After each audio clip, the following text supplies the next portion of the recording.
금요일 날 이 시간은 시장 전문가와 함께 시장을 조금 더 깊이 있게 들여다보는 시간인데요. 오늘은 유니스토리 자산운용의 김유성 전문가 나와 계십니다. 어서 오십시오. 안녕하십니까. 일단 오늘 뭐 이벤트가 굉장히 많은 날 나오셔서 좀 부담스러우실 것 같다라는 생각도 드는데 때마침 미국 증시가 좀 많이 빠졌지 않습니까? 어제 이제 상호관세 부과 얘기가 나오고 난 다음에 미국이 뭐 나스닥이 거의 6%가량 빠졌고 필라델피아 반도체 지수 10% 부근의 하락세가 나왔는데 이렇게 미국 증시가 이제 데이터를 많이 보시니까요. 하루에 이렇게 급락한 날 그 이후의 증시 모습이 어땠는지 좀 궁금한데 혹시 데이터 같은 게 있으면 좀 말씀을 해주시죠. 예. 사실 미국 같은 큰 시장이 하루에 4~5%씩 빠지는 경우는 많지는 않습니다. 그래서 한 2000년부터 한 데이터를 보면 아마 한 8번 정도 그런 일이 있었던 것 같고요. 그 중에 2000년에 코로나로 인한 그런 경우 세 건이 있어요. 2000년에만 세 번이 있었거든요.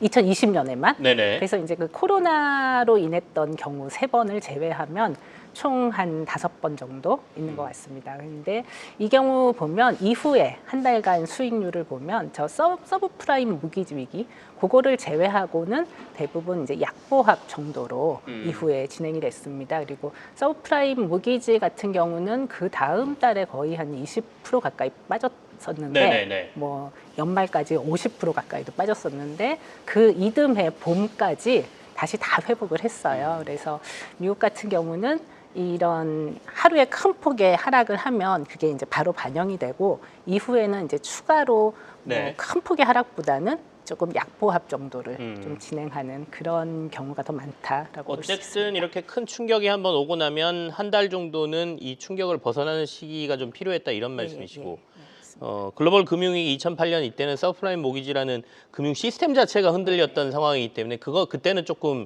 이제 조정폭이 나중에 좀 더 컸었는데 그것도 이후에는 다 회복됐다 이런 말씀이세요? 그러면 어쨌든 이제 미국이 이번에 크게 좀 하락을 했으니까 그러니까 추가 조정보다는 보합권에서의 움직임 정도로 저희가 예상을 하고 시장 스토리를 짜면 되겠다 이런 말씀이신가요? 맞습니다. 게다가 미국이 계속 조금 조정을 받아왔기 때문에 오히려 이 충격은 좀 상대적으로 더 약하지 않을까 생각합니다. 벌써 4월이 됐습니다. 지난번 나오셨을 때 이제 3월 얘기를 저희가 한참 했었는데 1분기 전체적으로 글로벌 시장, 우리 시장을 포함한 글로벌 시장을 한번 점검을 하면서 구체적인 얘기를 좀 들어가 보죠. 네, 지금 뭐 트럼프 취임하고 한 2달여간 너무나 이게 숨가쁘게 정책도 바뀌고 시장도 바뀌고 주요 이제 시장의 수익률을 보면 크게 보면 미국과 일본은 하락, 그리고 중국과 홍콩 지수 기준으로요. 유럽, 한국은 이제 상승. 그러니까 연내로 지금까지 그 정도 추이를 볼 수가 있습니다. 그래서 미국이 이제 그동안 좀 극단적으로 고평가, 또 다른 국가는 좀 극단적인 저평가. 의 모습을 보이고 있다가 그런 밸류에이션이 좀 정상화되는 과정을 지난 1분기를 좀 거쳤다라고 좀 저희는 판단을 하고 있고요. 이런 정상화 과정 이후에는 조금 더 이제 펀더멘털에 좀 포커스를 하는 과정이 오고 있었는데 이제 어제 어떻게 보면 굉장히 좀 쇼크 상황이 발생을 해서 이후에는 저희는 이 펀더멘털에 기반한 시장보다는 오히려 뭐 인플레이션이 더 중요 변수로 떠오르지 않을까라고 판단을 하고 있습니다. 시장의 눈길이 펀더멘탈로 가고 있다가 다시 인플레이션으로 가버린다는 거죠. 경기 침체하고 금리와 관련된 얘기로 이제 시장의 이슈가 좀 더 포커스가 맞출 것 같다 이런 말씀이시네요. 않을까. 그래서 시장 흐름은 좀 많이 변하지 않을까라고 생각합니다. 사실 어제 좀 예상을 초과하는 발표에 뭐 모두들 좀 놀라셨을 것 같은데요. 앞서 이제 쇼크라고 표현하시는 것 자체가 예상보다 상호관세가 더 강했다라는 말씀이시잖아요. 그것도 좀 얘기를 같이 해보죠.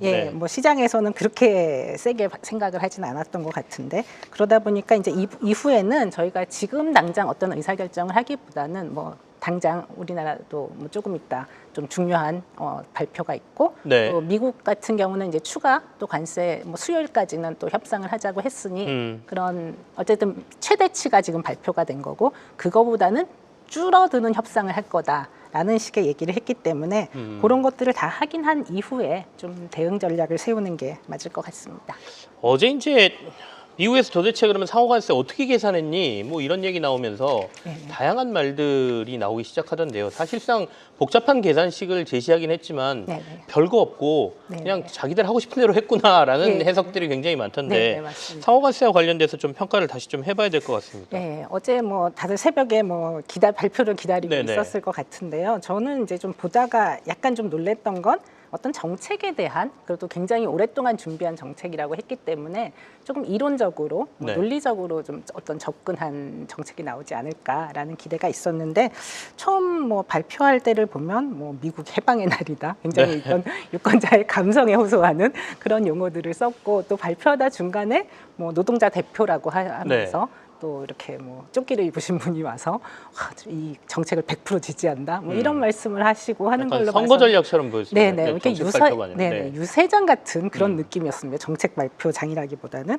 그래서 지금 그런 부분이 조금 당혹스러웠고요. 어떤 이제 그 논리를 그 발표했던 숫자를 그래서 어제 다들 뭐 더하기 빼기 나누기 정도 네네. 열심히 해본 것 같은데 공식적인 뭐 산식이 있다라고 발표는 했습니다. 뭐 이후에 좀 보시면 되겠지만, 근데 그 공식보다는 실제로는 전년도의 무역 적자에서 네. 그 해당한 국가에서 수입한 음. 비중을 그냥 나눠서 나누기. 그러니까 지금 이게 빼서. 나간 게 그 관세율 공식이라는 건데 네네. 사실은 저는 수학에 약해서 네. 저게 뭔지도 잘 모르겠는데 네네. 결국에는 보면 미국 수출액에서 미국 수입액 빼서 네네. 뭐 관세율 정했다 이런 얘기라고 하더군요. 결국은 그렇습니다. 네. 그래서 뭐 수입 탄력성 이런 것까지 뭐 얼마나 반영된지 모르겠는데 그래서 결과적으로 보면 이거 나누기 2한 그런 느낌입니다. 그래서 뭐 단순히 한번 그냥 뭐 검증을 해보면 네. 저기 전년도에 이제 중국이 무역 적자가 한 3천억 불 정도 됐고요. 미국이 이제 중국으로부터 수입한 금액이 한 4,300불 정도 됐으니까 네네. 요거를 나누면 한 67% 정도 나옵니다. 그래서 그거를 2로 하면 네. 어제 발표됐던 34%. 복잡하게는 썼지만 별거 아니다 이런 네네. 네. 뭐 유럽도 유사한 수준으로 뭐 2,300불 적자에 수입액이 한 6천억 불 정도 되니까 네. 나누면 한 39% 나오고 뭐 그거의 절반 한 네. 20% 정도의 관세율이 발표가 됐습니다. 그래서 이게 좀 너무 정교하거나 논리적이진 않아 보인다. 이게 좀 이제 대부분의 좀 평가인 것 같습니다. 예. 그러니까 어제 이제 미국 언론이 여러 가지 얘기가 나왔는데 레리 서머스 전 재무장관도 점성술로 천문학을 하는 것 같은 공식이다 이렇게 표현을 했다군요. 그러니까 굉장히 복잡해 보이지만 사실은 별거 아니다라는 얘기이고 이 얘기는 이제 앞으로 각 국가하고 협상을 할 때 여러 가지 논란을 만들 수 있고 이 공식에 관련된 다양한 반박이나 이런 것들이 가능하다는 얘기여서 네네. 협상의 여지가 많다라고 해석할 수도 있겠네요. 네, 협상의 여지는 많을 수 있는데 이게 또 너무 어떻게 보면 네. 좀 어떤 이성적인 판단에 근거하기보다는 조금은 조금 감성적에 호소한 거다 보니까 이거를 협상의 결과를 미리 좀 사전에 예측하기가 조금 어려운 부분은 있습니다. 네네. 그리고 또 뭐 어제 같은 경우 갑자기 또 반도체 관세 계획을 발표했고 또 뭐 헬스케어 같은 경우는 경험하지 못한 수준을 보게 될 것이다 네네. 라는 표현을 썼기 때문에 이런 계속 좀 시장의 혼돈만 부추기고 있는 거 아닌가라는 느낌입니다. 그래서 결국 이제 각국의 대응이 더 중요해질 텐데요. 중국 경우는 이제 바로 자국 기업의 대미 투자 승인을 보류하겠다라는 얘기를 했고요. 그다음에 관세를 철회하지 않으면 보복 조치하겠다. 일단은 뭐 강경 대응을 얘기했고 유럽의 경우도 어떤 타격이 예상되는 분야를 좀 정책적으로 지원하고 그다음에 EU의 단일 시장의 좀 구조를 좀 구조적으로 개선하는 방법을 좀 더 고민하겠다라고 했는데 사실 이제 미국에서 그 발표할 때 트럼프의 그 워딩으로 보면 EU라는 거는 미국 시장을 뜯어먹으려는 조직이다라는 굉장히 좀 놀라운 용어를 사용했습니다. 근데 이제 미국 무역대표부에서 발표된 리포트를 보면 물론 이거를 뭐 페이지 수를 가지고 판단하기 좀 어렵긴 하지만 비관세 장벽에 대해서 좀 언급한 그 페이지가 많이 있는데 멕시코와 캐나다의 경우는 뭐 이렇게 비중이 높진 않습니다. 네. 우리나라도 한 6, 7페이지 정도가 언급되어 있는데 중국과 EU를 합치면 한 80페이지 정도가 그 비관세 장벽에 대해서 좀 언급이 되어 있어요. 네. 그러다 보니까 결국은 트럼프의 타겟은 EU와 중국을 좀 개선시키고 싶었을 텐데 EU와 중국이 오히려 합쳐서 합해서 다시 뭔가 반격을 할 경우 과연 트럼프가 원하는 수준의 어떤 협상을 끌어낼 수 있을까? 거기에 대한 좀 의문이 더 들은 상황이라고 볼 수 있습니다. 말씀하신 것처럼 이제 EU하고 중국이 손잡는 상황이 미국은 가장 바라지 않는 상황일 텐데 약간 그런 식으로 갈 가능성에 대해서 언급을 좀 해주셨습니다.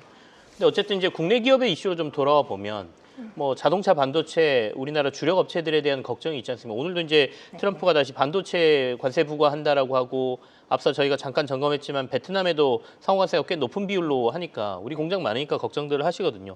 당장 자동차는 어떻게 예상을 해야 될까요, 저희는? 일단 뭐 현대 자동차가 네. 지난번에 가서 이제 같이 발표하면서 굉장히 큰 투자 계획을 발표하고 뭐 굉장히 뭐 트럼프가 좀 좋은 코멘트를 이끌어냈었는데 그 굉장히 이 현대차 공장이 미국에 가서 다시 정착하고 그런 밸류 체인을 미국 소비자가 구매할 수 있는 수준까지 회복하기는 조금 시간은 걸릴 것 같습니다. 왜냐하면 미국이라는 국가가 이미 인건비가 비싸고 그다음에 그 하방 산업들이 이미 다 이전을 했는데 뭐 멕시코나 아래쪽으로 이제 와서 다시 이 모든 밸류 체인까지 공급망까지 재건해낸다는 건 사실 쉬운 일은 아닐 것 같고요. 혹시 재건하더라도 이 올라간 비용은 미국 소비자에게 전가될 수밖에 없는 상황일 것 같습니다. 근데 미국이라는 건 제조업이라기보다 기본적으로 소비에 대한 비중이 훨씬 높은 그런 국가인데요. 제조업 경쟁력을 높이느라고 이 소비에 대한 경쟁력을 훼손한다라고 했을 때 미국이 정말 다시 위대한 나라가 금방 될 수 있을까에 대한 좀 우려는 있는 것 같고요.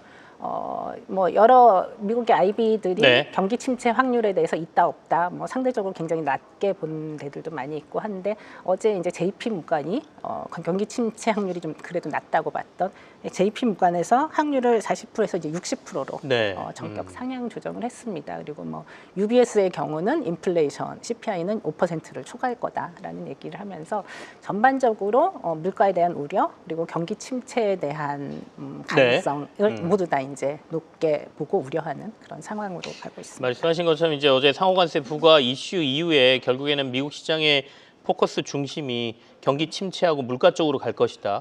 그와 관련된 뉴스 저희가 한참 주목했던 때로 다시 돌아갈 가능성을 얘기하셨으니까 앞으로 전략 짜실 때 그 이슈를 좀 더 보기로 하고요. 오늘 당장 이제 불과 한 15분 정도밖에 안 남았네요. 11시에 이제 탄핵 선고가 예정돼 있지 않습니까? 이 정치 리스크와 관련돼서는 지금 어떻게 시장을 보고 계시는지 간단하게 말씀 듣고 싶네요. 네, 이게 결국은 이제 정치 리스크를 경제적으로 좀 해석하는 게 쉽지는 않지만 일단 과거 사례를 한번 먼저 살펴보면 탄핵에 뭐 2번이 있었죠. 2번이 있었고 노무현 대통령 당시는 이제 탄핵 소추안이 가결되고 굉장히 시장이 하락했어요. 왜냐하면 예측하지 못한 가결이었기 때문에 급락하고 그 당시 뭐 800선까지도 무너졌다가 일시적으로지만 그리고 탄핵이 기각되고 이제 불확실성이 해소되면서 이제 다시 반등하고 이후에는 이제 뭐 1000포인트를 넘어가는 그런 경우가 있었고요. 그다음에 이제 박근혜 대통령의 경우는 뭐 탄핵 소추안 가결 전후가 큰 변화는 없었습니다. 아마 또 예상 범위여서 그랬는지는 모르겠고요.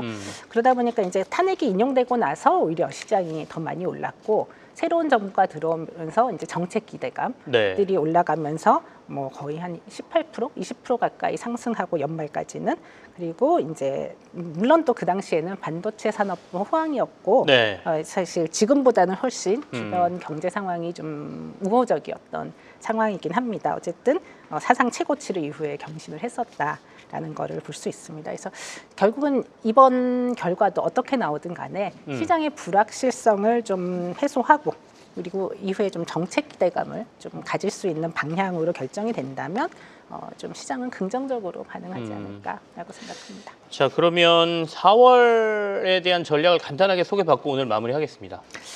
예, 지금 이제 아까 말씀드린 뭔가 현재까지 나온 데이터만으로 뭐 딱 포지션의 방향을 결정하기는 조금 다음 주 정도까지 지켜보는 게 조금 더 맞다고 생각하고요. 그다음에 외국인 매도가 뭐 1조 4천억까지 뭐 좀 5거래일 연속 매도세가 됐는데 이제 어느 정도 오늘 발표 이후에 조금 완화되고 진정세로 좀 돌아서지 않을까라고 생각하고요. 미국의 경우도 어제 이제 선물에서 시작 전에 한 4%, 5% 빠졌던 것만큼 그 시장이 빠졌었거든요. 현재 미국 선물 시장은 지금 이제 뭐 약보합 정도로 네네. 유지하고 있기 때문에 미국 시장도 어제 이후에 조금 오늘 저녁에부터는 조금 좀 안정적으로 네네네. 돌아서지 않을까라고 생각합니다. 그래서 조금 위험자산 투자를 잠시 보유하더라도 이 시장의 마지막으로 발표되는 여러 가지 정책 효과들을 본 이후에 좀 대응하는 것이 바람직할 것으로 생각합니다. 알겠습니다.